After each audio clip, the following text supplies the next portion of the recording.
오로지 저의 흔적과 자본이 묻은 물건들이 저만 알 수 있는 심리적 방어선을 구축해주기 때문이죠.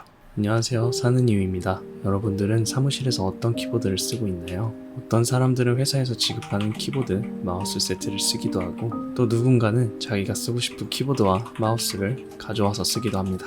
그 둘 중 그 어떤 것이 옳고 틀리지도 더 낫고 더 낫지 않은 것도 아니죠. 각자의 삶의 형태와 가치가 다르고 그 개인의 취향과 성향이 표출되는 것뿐이니 말이에요. 다만 기계도 좋아하고 전자제품도 좋아하는 저는 집에서는 여러 개의 키보드들을 돌려가며 사용을 하고 있어요. 기능적으로 좋다고 느낀 제품부터 디자인이 이뻐서 구매한 제품까지 그날의 기분에 따라 내가 하는 일의 속성 따라 각기 다른 마우스와 키보드를 연결해서 사용하고 있습니다. 사무실에서 일을 할 때도 좋은 키보드, 정확히는 제 취향에 맞는 키보드를 구매해서 사용 중에 있어요. 사실 저도 원래는 사무실에서 따로 키보드를 구비해서 쓰지는 않았었는데요. 사무실에 일하러 가고 또 키보드도 지급해주는데 왜 내가 내 돈을 들여서 비싼 키보드, 마우스를 또 사야 하지? 라는 생각을 하며 살아왔던 저였죠. 그런데 지금은 제가 같은 질문을 주변 사람들 그리고 동료들에게 듣습니다. 사무실에서까지 그렇게 좋은 거 써야 돼? 나는 회사 생활에 그렇게 투자하고 싶지 않아 라고 말이죠.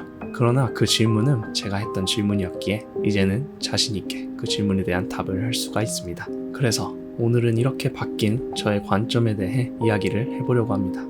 그 이야기를 거슬러 올라가 보면 몇 년 전 제 첫 직장으로 돌아갑니다. 당시엔 FPS 게임을 즐겨하던 때라서 집에서 좋아하는 키보드와 게임용 마우스를 두고 사용을 하고 있었는데요. 그렇게 출근을 하고 몇 주 안 되었을 때 옆에 앉은 선배의 키보드가 눈에 들어왔어요. 아주 튀는 제품은 아니었는데 한눈에 보아도 회사에서 지급하는 키보드는 아니었고 잔잔히 들려오는 도각도각 타건음이 정말 듣기 좋았습니다. 그 선배와 조금 친해졌을 때 키보드에 대해 물어봤어요. 레오폴드 제품이었는데 가격이 당시에 20만원 언저리 주고 샀다고 하더라고요. 그때 제가 놀라며 선배에게 되물었죠. 아니 회사에서 쓰는데 뭘 그렇게 좋고 비싼 걸 갖다 놨어요? 그 돈이면 집에서 살 키보드를 더 좋은 걸로 바꿀 것 같은데 라고 했어요. 그리고 그 선배의 입에서 저의 소비관념을 꽤 크게 바꿔놓는 말이 나왔어요.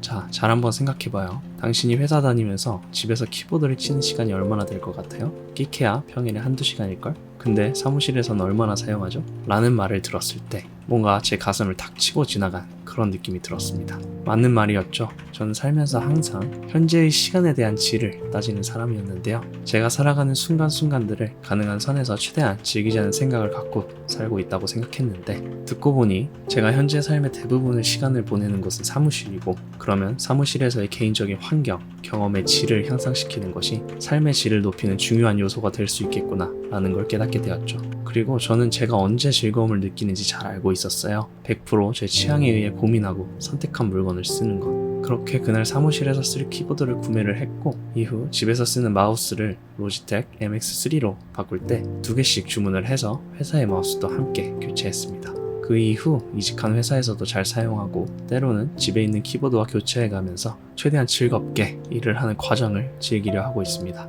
비록 회사에서 사용하는 저의 개인 물건에 대한 생각을 바뀌게 해준 매개체가 키보드였기에 키보드를 예시로 들었지만 사실은 그 외에 다양한 사무용품들도 하나씩 좋은 걸로 바꿔갔어요. 사람에 따라 돈 낭비라고 생각을 할 수도 있지만 저에게 이런 일련의 행동들은 정말 소중하고 중요했죠. 이건 일의 만족도나 어떤 인간관계적인 만족도를 떠나서 회사라는 장소 자체에서 오는 그 치열함과 스트레스 속에서 오로지 저의 흔적과 자본이 묻은 물건들이 저만 알 수 있는 심리적 방어선을 구축해주기 때문이죠. 예를 들어 키보드 같은 경우 제가 좋아하는 축의 느낌으로 세팅이 되어 있는데요. 사무실에서는 저소음 적축을 주로 사용하는데 키보드를 칠 때 쫀득쫀득한 반발감이 참 기분이 좋습니다. 이건 마치 저에게 피아노를 칠 때와 비슷한 기분을 느끼게 해주는데 피아노를 칠 때 손가락 끝에 소근육들이 자극됨으로써 뇌의 효능을 높여준다는 연구 결과를 본 적이 있는데요. 어찌되었건 일반적인 업무 상황에서 키보드를 두드릴 때도 기분이 좋지만 진가는 조금 감정적인 상황에서 발휘됩니다.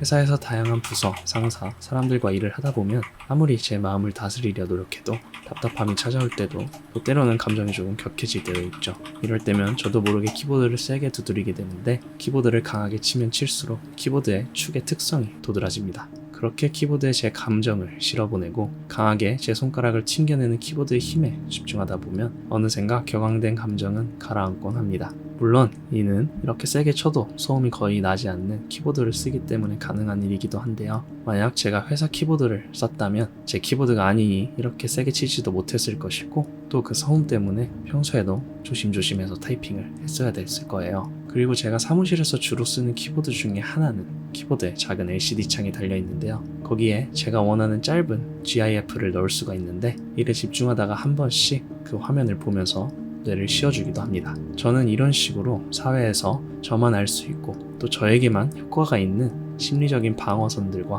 쉼터를 만들어 놓았어요. 그리고 그렇게 저의 삶의 부분의 질을 높여가고 있습니다. 사무실에선 저에게 키보드가 이런 즐거움을 주고 또 심리적인 안정감을 주는 물건이지만 그것이 꼭 키보드가 되라는 법은 없죠.